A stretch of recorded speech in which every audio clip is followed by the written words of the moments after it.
The kids beat up this room a lot, but they take over every space in the house, actually. Yeah, I'm well aware. We call my son Boss Baby.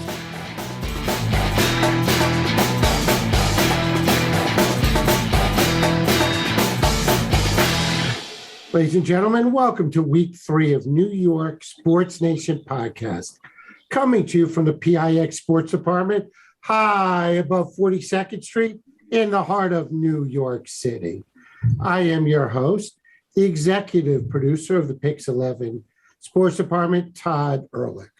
We are joined by the All-Stars and all of the stars of Big Apple Ball, airing Thursday night at 6:30 on PIX 11, by the way. Feel free to set your DVR if you haven't already. And if you want, you can rate and review us on this podcast on Spotify. Remember what my mom always says, and you guys know what my mom always says. If you don't have anything nice to say, rate us high anyway. back to our cast of thousands. Thank you, Moose. Appreciate that's it. not what my mom said. It's not? Well, then listen to my mom, not Moose's mom. Back to our cast of thousands, covering the New York Knickerbockers for us on this podcast and Big Apple Ball. The number one pick for the Knicks from 1996. Our number one pick from 2022. The great John Wallace. Thanks, guys. Appreciate you, man. That was good? It was great. All right. I read it the way you wrote it, right? No doubt. Verbatim. Appreciate you, bud.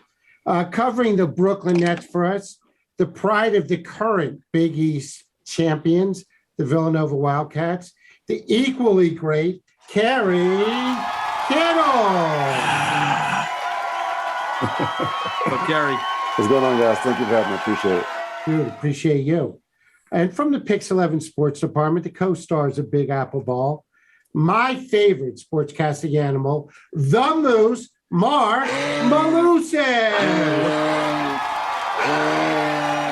What's going on, boys? Thanks, Todd. What an intro. Look at that. Honestly, you should be at the Garden. I should. That's it. I'll take the gig. I got a 4-year-old. And this guy is way above average. Better known as No Average Joe. Everyone's favorite, Joe Mauceri. Thank you very much, Todd. Appreciate it. Good to be here. We got a break from all the action in March Madness and got to focus on the professional game for a minute. It's the right thing to do. Let's move it up Absolutely. a level. I think the world is focused in the wrong place right now. So let's focus on the start with the Nets. Kerry, Spencer Dinwiddie had a lot of tough shots for the Nets when he was here. None might have been bigger than the game winner he hit against the Nets last night. That leaves Brooklyn 3.5 games behind the Cleveland Cavaliers for the coveted 6th spot, so they could avoid the play-in tournament with only 12 games to play. How tough of a loss was that last night? It was definitely a tough loss for the Nets. I think, they had to lead most of the game, even in the fourth quarter. I think in the beginning of the fourth quarter, they were up double digits and let that one slip away. They weren't able to close that game against a very resilient Dallas Mavericks team. They're much improved, and they're playing really well for Jason Kidd. And, listen, they were faced with a tough task with the way that they were playing defensively against the Nets. The Mavericks were, and it kept Kevin Durant off of his sweet spot most of the night and out of rhythm. And but the Nets tried really hard. And listen, they're playing without 4 of their key cogs, right? They're playing without Kyrie Irving, Ben Simmons, Seth Curry, and LaMarcus Aldridge. That's a tough task to ask, even though you have KD in the uniform. But overall, I thought it was a good game and a big shot by Spencer Dinwiddie down the stretch. Kerry, the one thing, sorry, Joe, is you're right, who they did not have in the lineup, but they've got work to do here in order to avoid that play-in tournament. Is that something that you don't want to do? And I understand that if they're whole, they're the most dangerous team in the East and everything like that. But Kerry, we've been talking about it for a while. That's something you don't want to put yourself into that situation.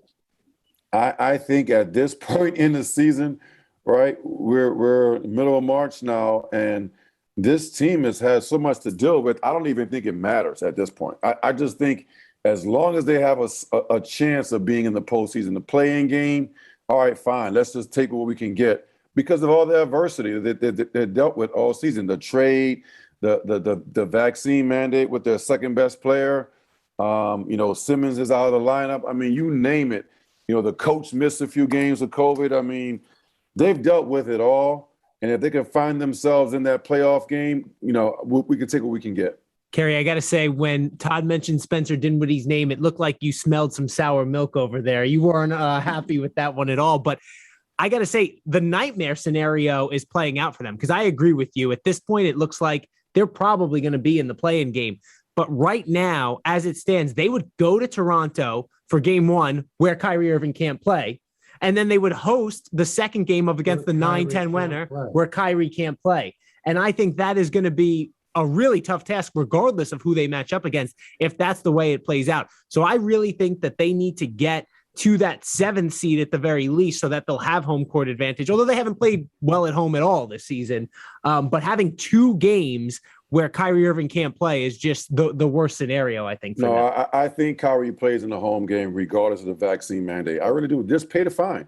I mean, he was in the arena on Sunday or the other day, right? He was there, and the street closed, and they got fined $50,000 for going into the locker room. I think he plays regardless of the lifted mandate or not. And I think they'll deal with whatever fine they have to deal with.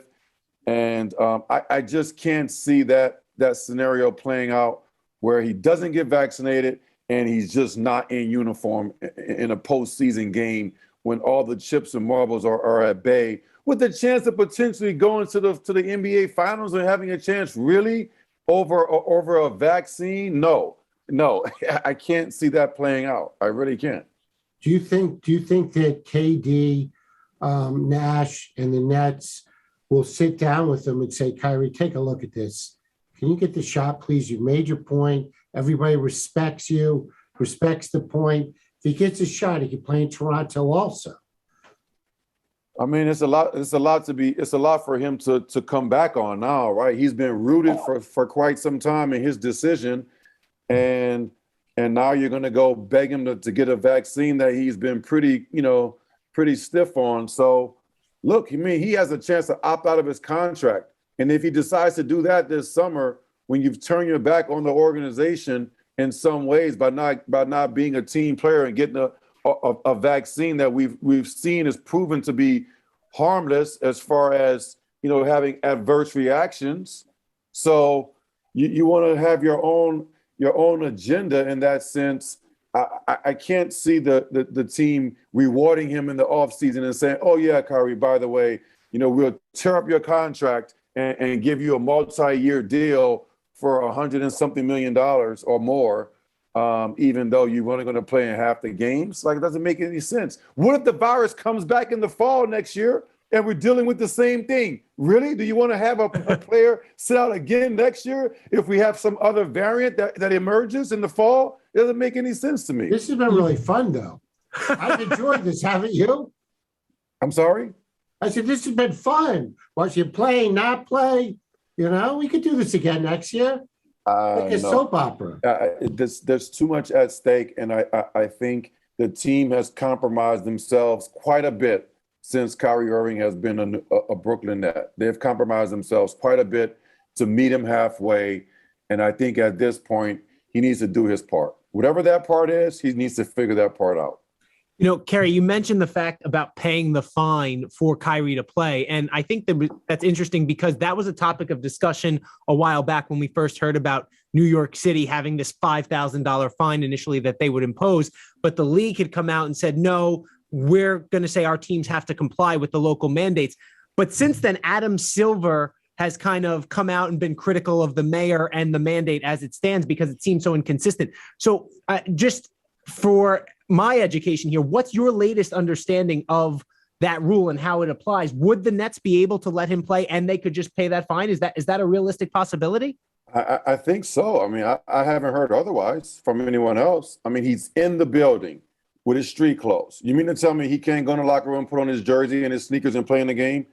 I mean, what are they going to do? They're going to call not going to the locker room. They're going to call security and take him off the court. I mean, listen, guys, I mean, this is such uncharted territories for all of us. I do not know the exact rule with that. But I'm willing to bet that the Nets will love to see him be in uniform and do anything they can. And the mayor himself holding out at this point with this vaccine mandate. I mean, I was there last night. I mean, you don't have to show any vaccine cards, no status. I mean, no mask mandate. And it's like, really? And he can't play in the game? It just doesn't make any sense. This is for both of you. Let's start with John here and then get Kerry to react to it, because you guys obviously both played in the league and played in the league for a while. When you look at what Kyrie is as a basketball player, he's not the greatest player of all time, but I've seen some kind of analysts go out there and talk about the skill level of Kyrie, that he might be the most skilled player the NBA has ever seen. John, start with you. You know, we've talked about LeBron, Michael. We just had the 75th anniversary team. You look at the skill set of Kyrie. Do you think he's the greatest, most skilled player the NBA has ever seen? No, I think people are confusing skill set and all that with just pure handles. I mean, he's definitely had some of the best handles we've ever seen in the NBA, along with Isaiah Thomas, Tiny Archibald, Stephon Marbury, Kenny Anderson. Those guys all could really handle the balls. But that's not your overall skill set. It just means you're a really good ball handler. When I think of your overall skill set, obviously he's one of the better point guards in terms of skill set overall, but I wouldn't say he's got the greatest overall skill set I've ever seen from in the NBA. Definitely, not to me at all. I will respectfully disagree with that, and I think, listen, yes, his handles is second to none. I had this conversation with Isaiah Thomas himself, and he told me, he said, Kyrie is on a different level than I was. Like, that's coming from his mouth. Okay, so his handles. I'm sorry? Zeke was pretty good.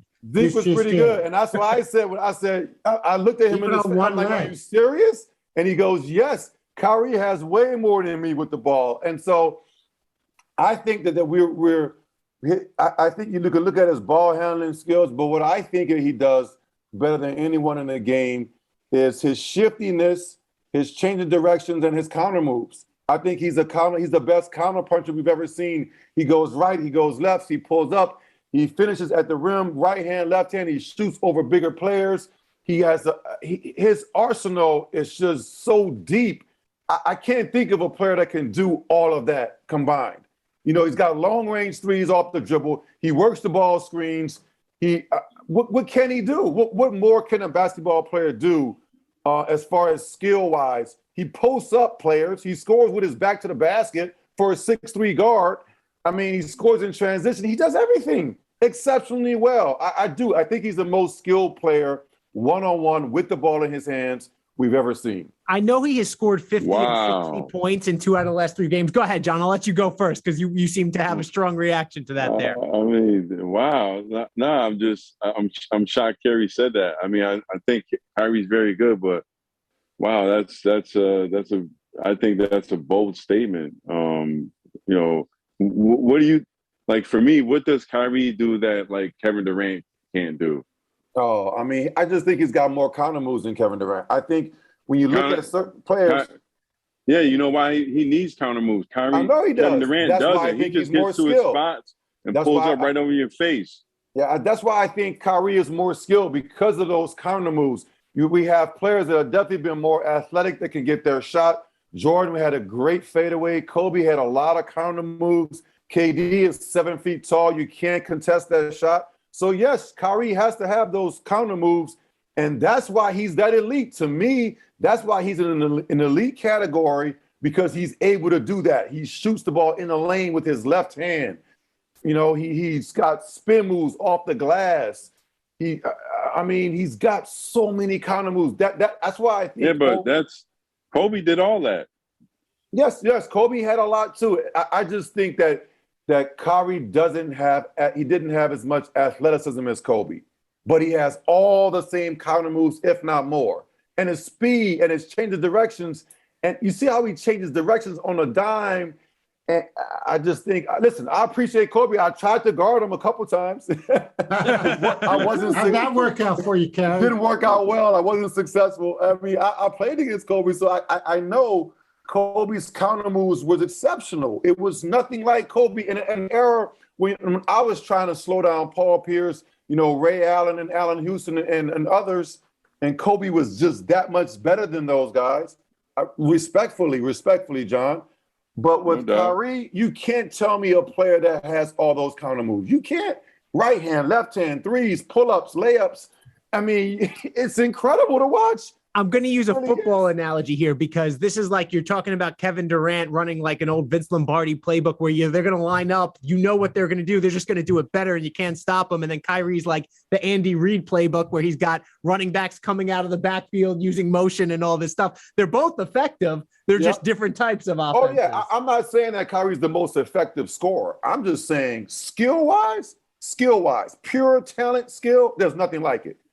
Please name a player or two that we can have a debate about because I've looked at him for quite some time now. I've studied his. It's incredible to watch. It really is. I mean, he's unguardable with his counter moves. Right, left spins. I mean, it's incredible to watch. Todd Ehrlich raising his hand in the front row. Kerry Kittles, if you don't mind, tune into Big Apple Ball tonight at 6:30, and I will present to you Dr. J.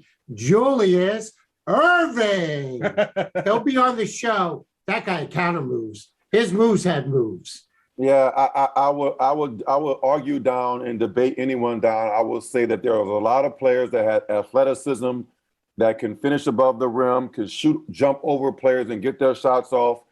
But counter moves, no one has the skill that Kyrie Irving has. With the ball on the dribble, one-on-one, I don't think so. Don't think Kerry, so. let me ask you this. When you talk about skill set, do you incorporate like the will, desire, where to win, where it's basketball above everything else? I mean, because you saw that with Michael, you saw that with different Kobe. debate. That's a different debate. That's a different debate to me. I know. So you don't incorporate that at all. So you think that works against? I mean, because John's surprised by you saying that he is the greatest skill set that you've ever seen.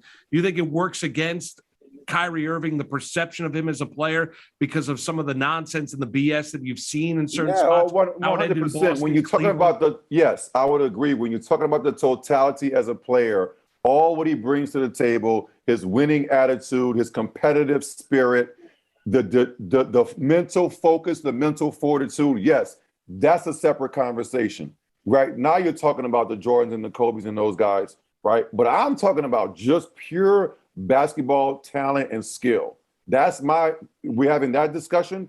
That's why I will pick Kyrie over anyone else that I've seen in my lifetime and watched on television or played against. I think he's the most skilled. But yes, of course. I mean, Kyrie has a lot of stuff going on off the court. All right, Kerry, let me ask you this. One-on-one, Kyrie and LeBron, who wins? In their prime. I mean, one-on-one? I mean, LeBron's way bigger. I mean, that's a tough one. That's a tough one. One-on-one, Kyrie and Jordan. I mean, come on, Jordan. I mean, that's not debatable.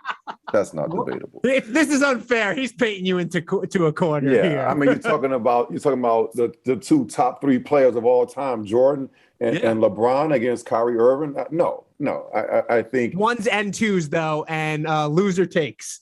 No, I'm just kidding. I'm just kidding. No, I mean, John, I'd love to hear your opinion on my argument on Kyrie. I mean, we've seen him now. He scored 60 like it's nothing. He scored 50 the other. I mean, it's like, what are we watching here? I mean, please tell me, listen, we played against great players, right? Tim Hardaway was amazing. There was a lot of great scorers in our era, point guard wise back then. Iverson was a heck of a scorer. But what we're seeing now with Kyrie, tell me your thoughts on that, his recent run as of late.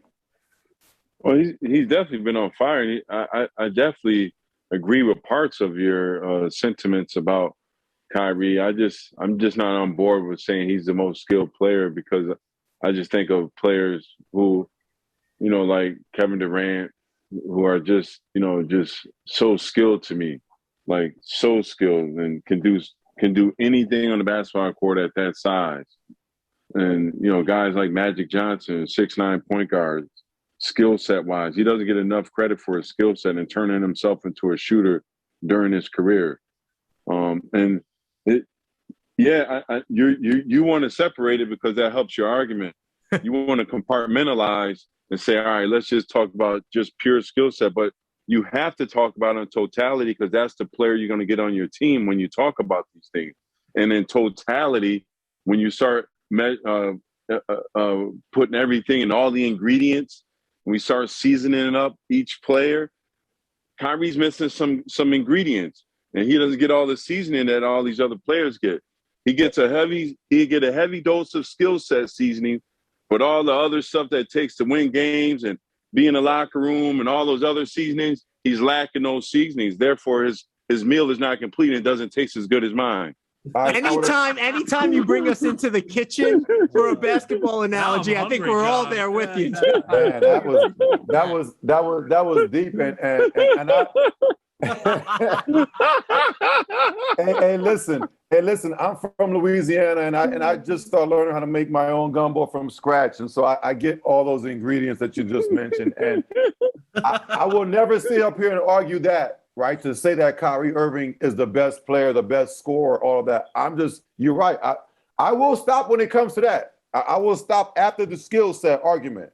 And I will never argue that point with you as far as the mindset, the competitive spirit, the winning attitude. Like, yes, he doesn't have all of that stuff. We haven't seen that consistently in his career when you're comparing him to those other great players, right? But I always yeah.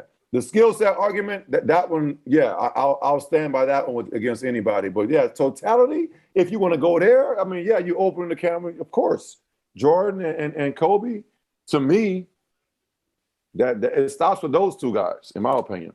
So the spinoff from this podcast will be Cooking in the Kitchen with Kerry and John. Gumbo will be the first featured recipe. But I got to ask you, because we don't want to be prisoners of the moment. You mentioned the 50 and 60 that Kyrie had in 2 out of his last 3 games, Kerry, but he's not playing every game. You guys played in the grind that is an 82-game NBA season.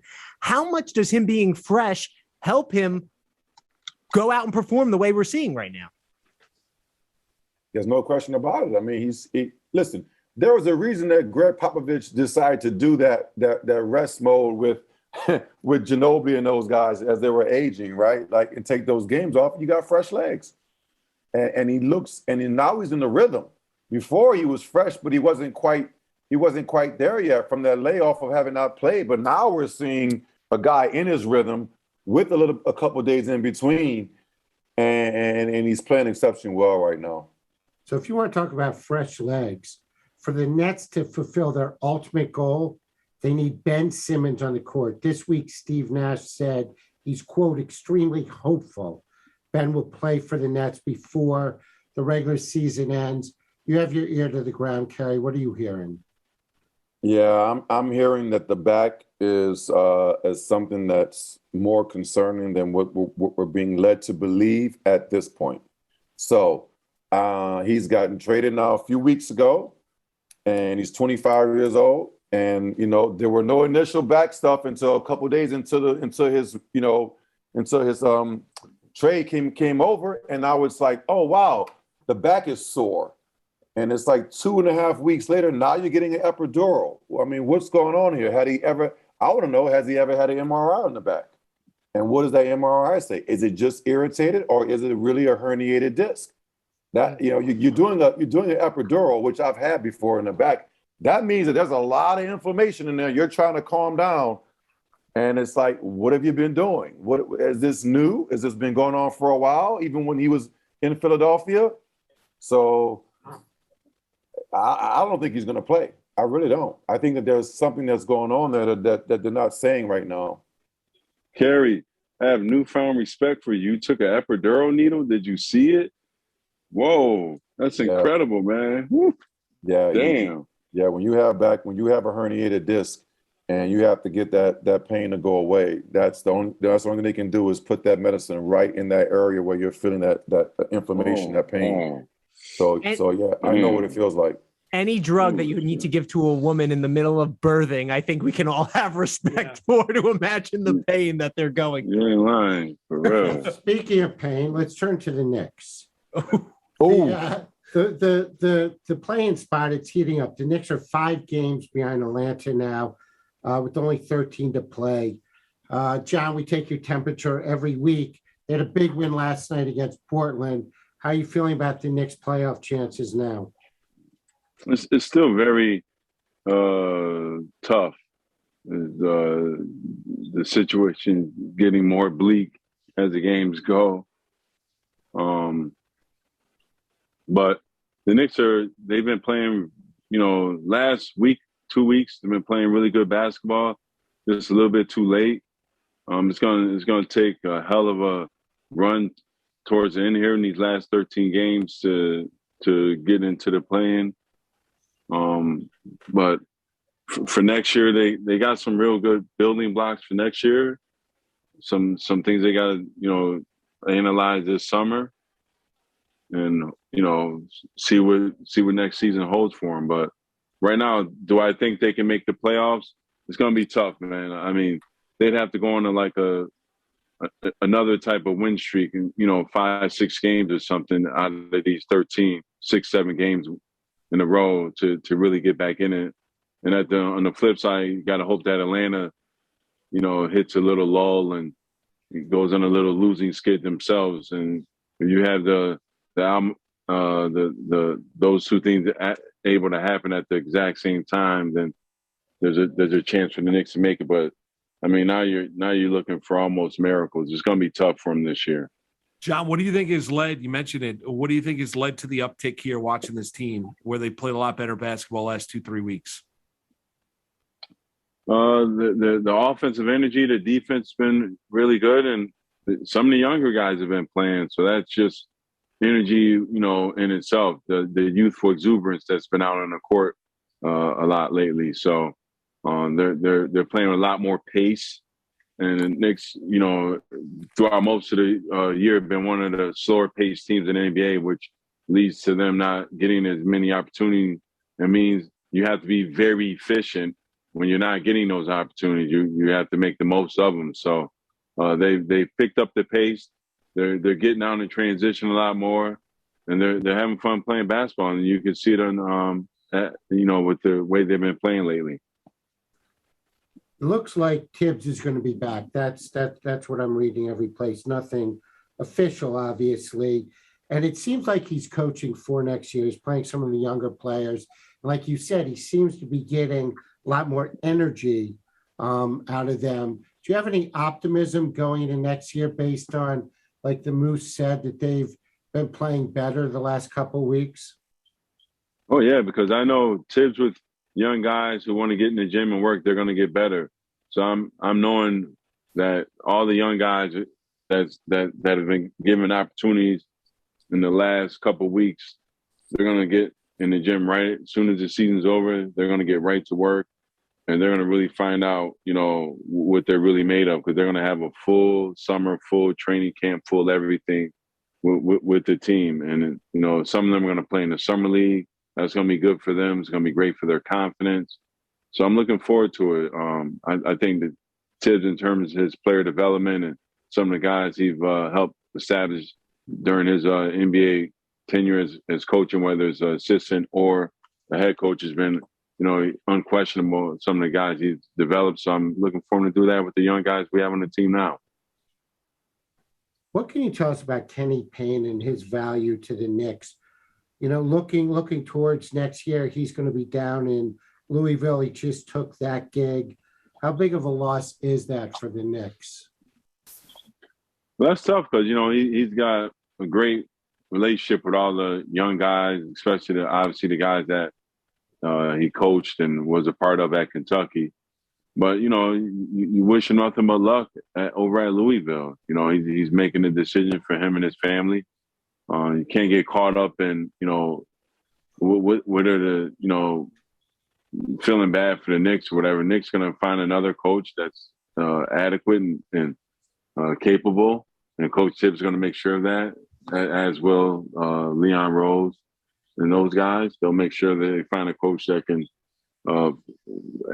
fulfill the void that Kenny Payne is leaving. But Kenny Payne looking at, he's going to Louisville, his old stomping grounds, and I'm hoping nothing but well over there. John, you look at this year for the Knicks on the whole, though. Last year everyone thought it was kind of, all right, here we go, building block year, had a tremendous amount of success. Knicks are going to be a playoff team. Disappointing. Is this a year where you look at it where you maybe had to take a couple steps back before you take 3 steps forward the following year? Well, the Knicks last year, because of COVID, because of the bubble, because of a couple of things, and that, like I said, that 9-game winning streak last year, that really helped the Knicks tremendously last year. But this year, the East is better. The East is way better than the West this year. It's just a better conference overall. I know the Phoenix Suns have the best record in the NBA, but overall, top to bottom, I firmly believe that the East have better teams overall and is a better conference. And it just makes it tougher. And the Knicks are finding that out this year, that the East has definitely stepped it up this year a lot better. And because of it, the Knicks are finding it a little bit harder to get some of those wins they were able to get last year. That being said, you mentioned all season long that this team needed 1 6 or 7 game winning streak, and obviously they would be right back in the middle of it.